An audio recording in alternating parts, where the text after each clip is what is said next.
Dieu écrivant droit sur des lignes courbes.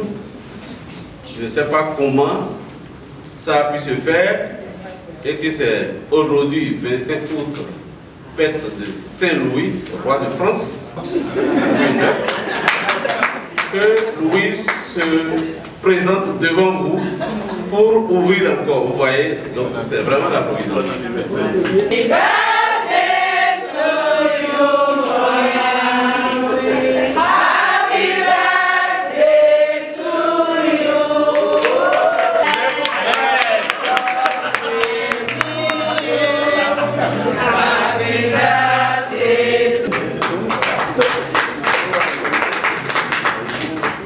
Ceci dit,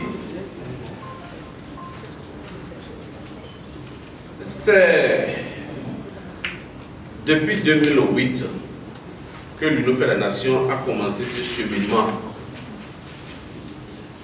Et aujourd'hui, je constate que le grain de sel qui manquait pour l'aboutissement des idéaux de l'Union fait la Nation, ce grain de sel vient d'arriver dans la sauce.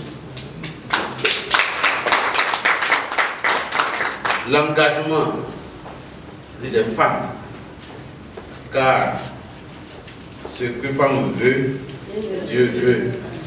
Et avec cet engagement, depuis un moment, je pense que prochainement, nous pourrons, comme l'a dit tout à l'heure Madame Bintou, ce que nous cherchions, nous pourrions l'avoir bientôt. Alors mes chères sœurs,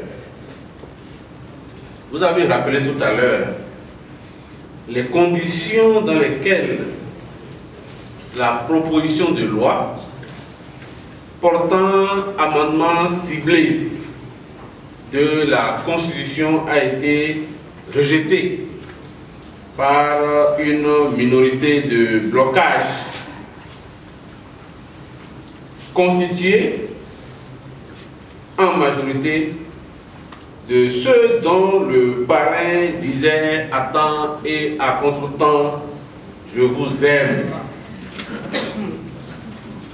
je vous adore, vous êtes toutes belles.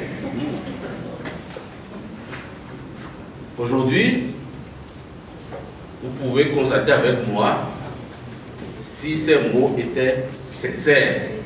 Parce que c'est les poulets de celui qui le disait qui ont rejeté que vous soyez mieux représentés à l'Assemblée nationale. Vous avez voulu changer de fusil d'épaule. Vous avez fait un repli tactique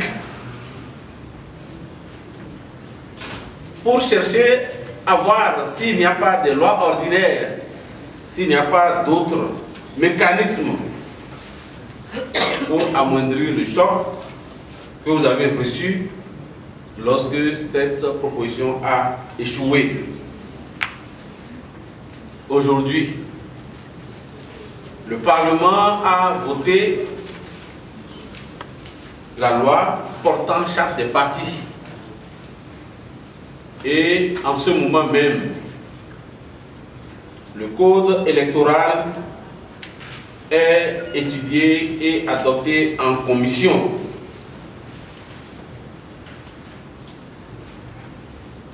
Qu'est-ce qu'il reste à faire? Et de voir à partir de ce code ce qui est faisable pour que ce qu'on a perdu d'un côté, que nous puissions récupérer quelque chose de l'autre. Lorsqu'on prend la charte des partis, une disposition dit bien sûr qu'il y aura un financement public des partis dont les modalités de répartition seront déterminées par une loi spécifique.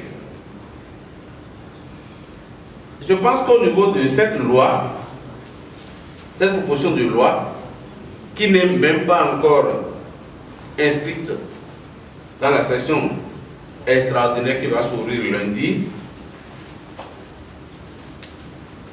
partir de cette proposition de loi, vous pourrez alors nous faire des propositions pour que dans la répartition, qu'on puisse trouver le mécanisme d'encourager les partis qui auront positionné correctement dans un rang qui leur permette d'aller à l'Assemblée, qu'on puisse encourager ces partis-là dans les propositions. C'est une piste que je vous donne. Parce que dans le code, dans la charte des partis, la proportion réservée au financement public sera répartie au niveau des partis. Mais si on laisse en l'état tel que ça se fait, c'est comme si on n'avait pas évolué. Alors, je proposerais que